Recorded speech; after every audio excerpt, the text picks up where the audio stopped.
Hey, what's up everyone? In today's video I have a pretty interesting Japanese lock for you. It's the Kaken KX3. Now this is a lock that has 3 unique locking mechanisms and it's pretty interesting and fun to pick, so let's go into it because there's a lot to talk about. Looking at the key, we have our top bitting. There's 3 pins on the top and we have slider track on both sides of this lock. And this slider track interacts with sliders on the left side and wafers on the right side. I will explain the difference in a minute. Let's take a look at the housing. Inside of it we can see a sidebar groove positioned on the left side of the lock, and we also see some chambers for wafers down here. Let me just grab a hook to show you, but I'm sure you can see it down here.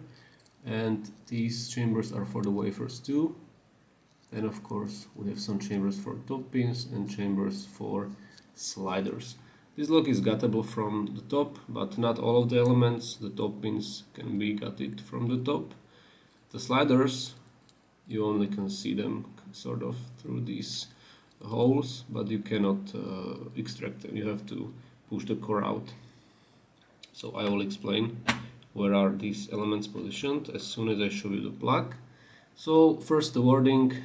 There's no wording, that's just a wide open keyway in here. And if we look at the plug from the top, we can see our 3 chambers for the top pins. We can see 4 chambers for the sliders. And on the right side, this lock can get pretty variable. You never know what you will get if you order this, because there are many variations. In my particular lock there are 2 wafers positioned in chamber 3 and 4, and these 2 chambers are basically unpopulated and they are blinded, so there's no wafers in them. But there are locks that have 4 wafers, and for sliders there are locks that have 8 wafers, and you know, there are many variations. So yeah, getting this lock is like opening a box of chocolate. You never know what you will get. So let's take a look at the internals finally, so you will see how this works. So let's start with the top pins, because that's pretty straightforward. We have our key pins. One of these has like a tiny serration on the top, so I guess if you overset it, it can behave like a serrated pin. I did not run into such problem, but it can happen, I guess. The other 2 are just your standard T-shaped pins, and they are very, very small and pointy, so it's kind of difficult to make contact with them with your hook. And all of the drivers are mushrooms. That means you will get counter rotation straight away as you start picking this lock and setting the top pins. Alright, so these were the top pins. Let's move to the left side of the lock, where are sliders. So these sliders are unsprung and they do have a false gate. Hopefully you can see that. The groove or the gate that is closer to my tweezers is the true gate, and the one that is further is the false gate. And sticking out on the top is the knob that actually interacts with the key, and basically the key grabs this knob or these knobs, and according to the bitting it lines all of the sliders. And when they do line up, when the true gates line up, this sidebar, which is basically just a normal piece of metal, nothing interesting about it, can sink into these true gates and the lock can turn. And on the right side of the lock we have 2 wafers.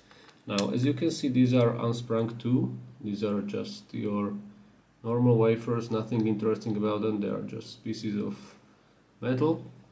But the way they block the plug from turning is that in normal position or in locked position they stick out from the plug into these chambers that I showed you that are present in the housing.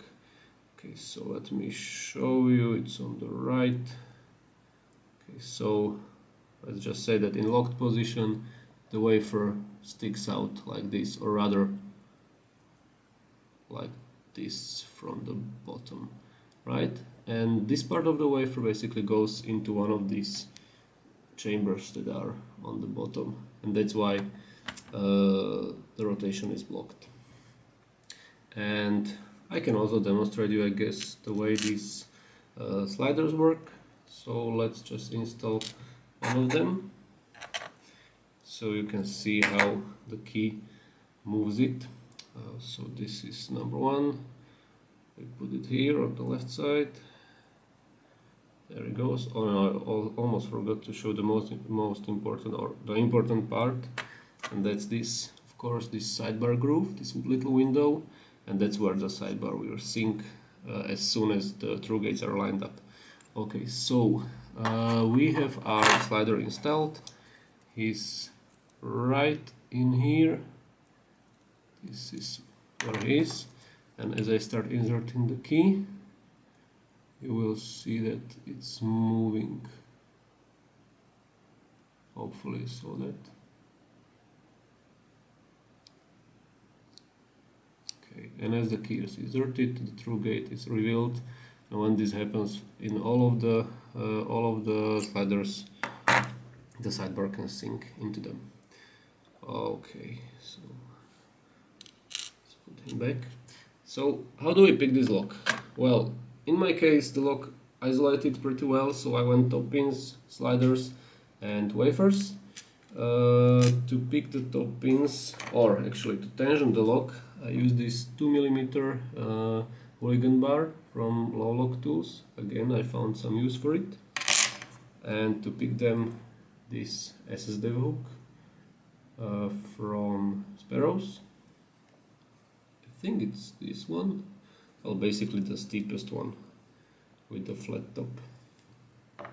So you will get counter rotation as you start picking these top pins, because they are all mushrooms.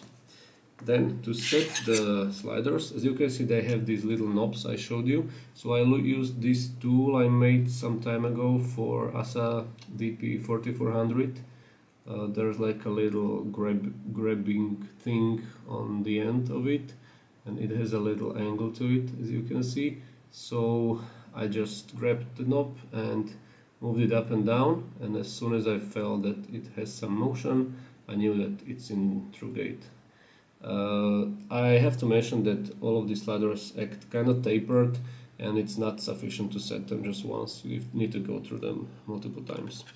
So this was what I used for the sliders, and in theory I could use this for these wafers too, because they have basically the same knobs, but I think that these wafers bind kinda harder because they bound last, and that's why I use this flag. Spokes are and it fits into the keyway just fine. Actually, you can use the spokes L too, it doesn't matter.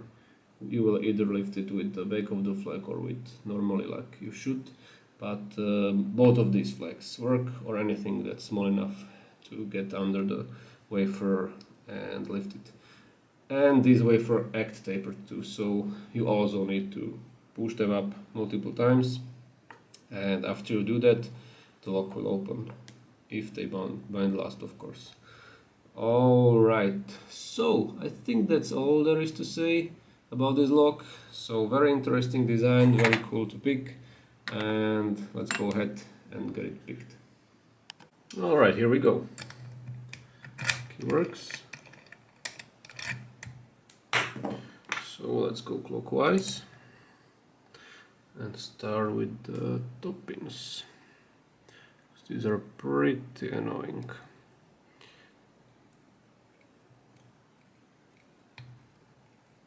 Okay, click on one.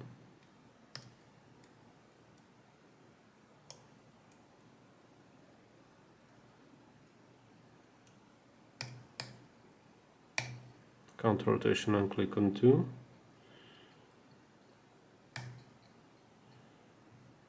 I think I got 3 set, but I will double check.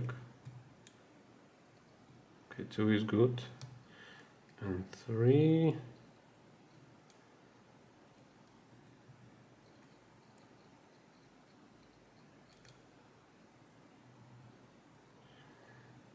I think I got him, but okay, now that was better.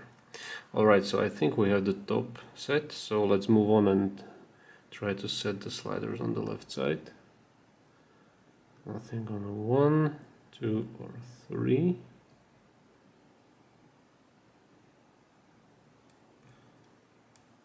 Okay, I think I moved 4 a little bit. Okay, 1 as well, tiny rotation. 3 as well. 1 again. I'll click on 2. 3 should be good. 4 as well. Another click on, or rather, a little change of resistance on 1. It wasn't really a click. Okay. One last check. I think I have all the sliders set. Because they are moving up and down. Okay. And now let's try to set the wafers. So there's wafer 3, that's loose, and 4. Okay, I pushed him up. 3.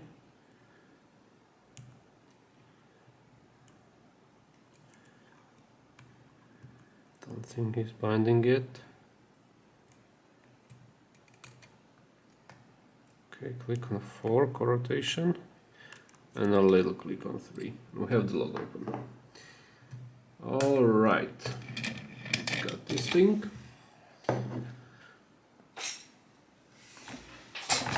Oopsie, almost ripped this whole rig.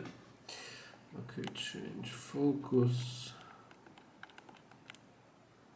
Alright.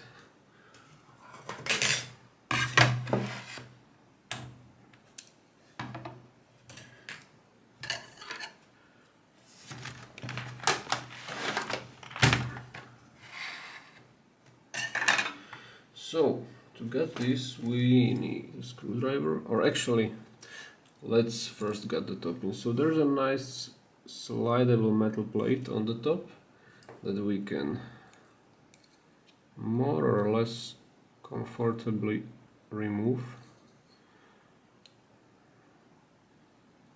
Sometimes less comfortably, but usually it can be slid off rather easily. Okay, it's moving now. Where's the tweezers? So we have one here, 2,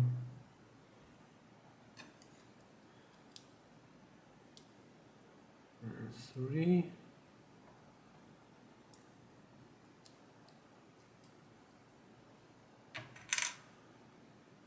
Okay, let's get these pins out. This is 3.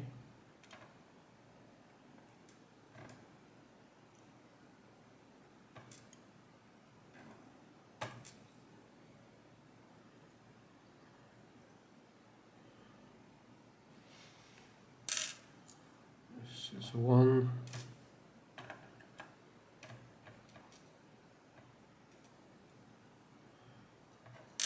And this is 2, okay. Now we can start removing the core. So 2 screws.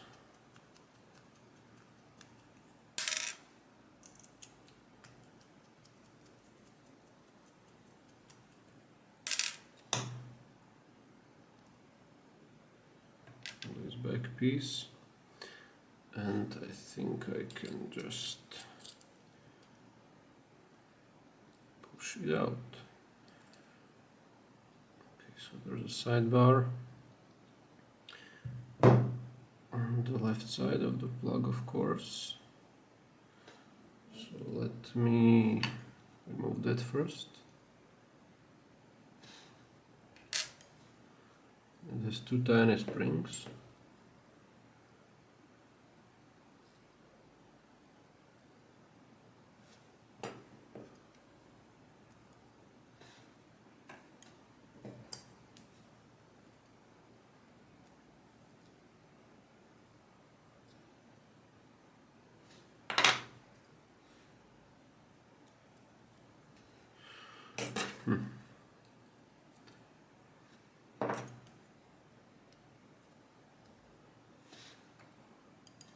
Okay, and we have 4 sliders on the left and 2 wafers on the right, so I'll remove the key and start dealing with these. So sliders, there's 1,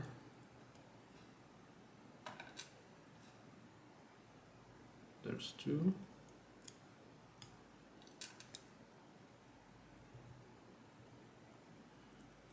there's 3,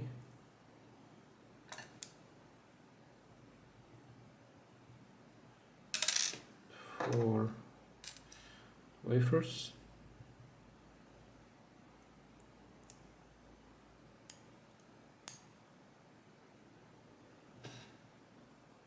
3 and 4, and that's it. That's all, folks. The plug is free. Alright, let me give you a close-up on the pins. So our top pins are here, sliders with the sidebar, and our wafers. Perfect. So that's it for today, guys. I hope you enjoyed the video, and I also hope we will be seeing each other during the next one. Until then, have a nice time and see you later. Bye.